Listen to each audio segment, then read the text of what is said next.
I'm talking to Sir Ferrers Vyvyan at Trelowarren Estate in Cornwall. So tell me, Ferrers, what is your vision for the future here? Well, it's a complex vision, but I was really fortunate to inherit a wonderfully romantic and beautiful estate down in West Cornwall on the Helford River, Lizard Peninsula.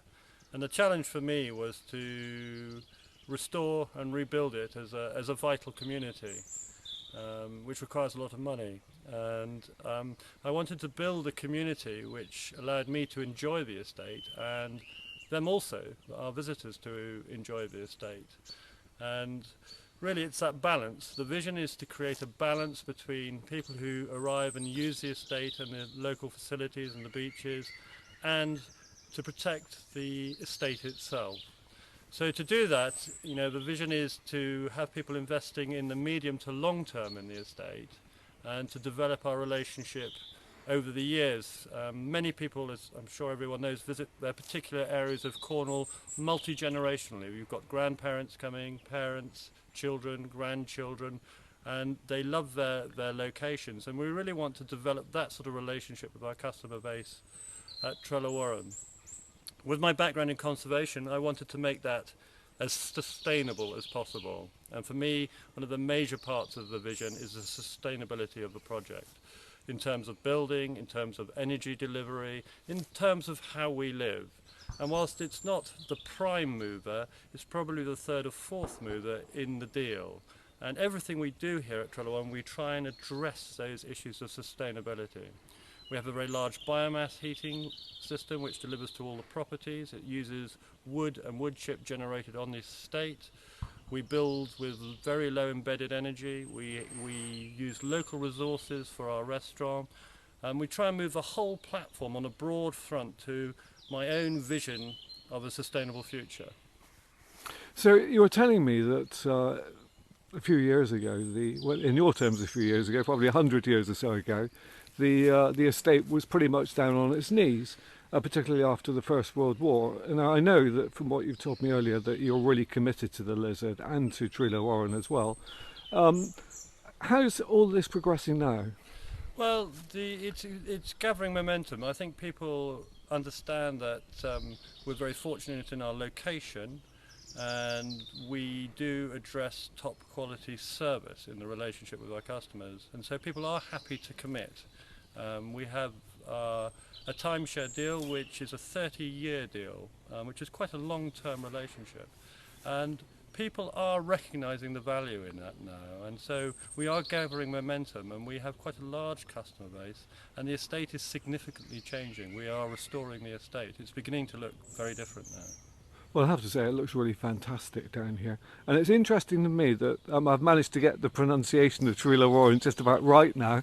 And of course, the thing that we're talking about is trees, isn't it? A lot of it is, you're standing in front of a beautiful tree, which is, as you say, a bio indicator, as it were. Yes, this is one of my favourite trees. It's got pulmonaria on it, lungwort, a lichen, which is a clean air indicator. So for me, it just reminds me when I go past it that I am really fortunate to live in one of the least polluted parts of the United Kingdom. Lungwort is a very, very sensitive indicator. And the tree itself is an oriental plane tree. It's not an indigenous tree, but it has a wonderful form, and it was planted by one of my great ancestors who did an awful lot of work in developing Trelowarren. So it's a little place of pilgrimage for me. It reminds me of what he did, but at the same time reminds me of the environmental issues that I'm addressing here. Yeah, one of the things you're telling me as well about the environmental issues and about what the great care that you're taking in developing the estate is the fact that other people are recognising this and seeing it as a bit of a showcase for sustainable development.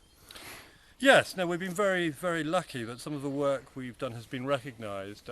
This year we won the Times Green Spaces Best Place to Stay in Britain award, and people and developers are arriving every week asking us if it can be done commercially, and looking at the practice we've established over the last 10 years in terms of development, building development in particular. And I hope we're showing them that it can be done. We all do need to invest in a long-term sustainable building future, and our buildings, I think, are probably some of the most advanced in that area.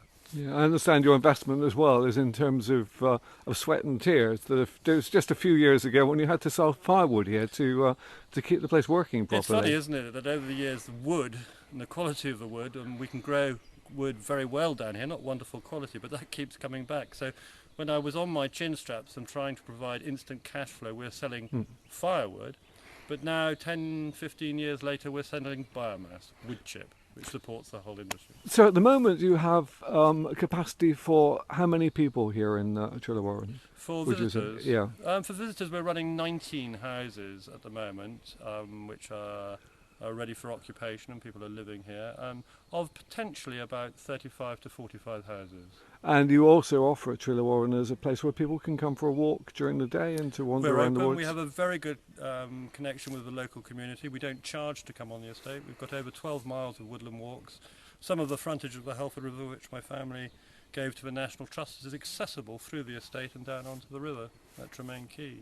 So anybody can come here and have a day out, and also they can have a nice cream tea in your restaurant, which is all locally sourced produce, I understand. Yes, the restaurant does very well. It's extremely popular, which is a dichotomy of restaurants this far west with local people and visitors, and we're open all day, every day. Okay, well, thank you.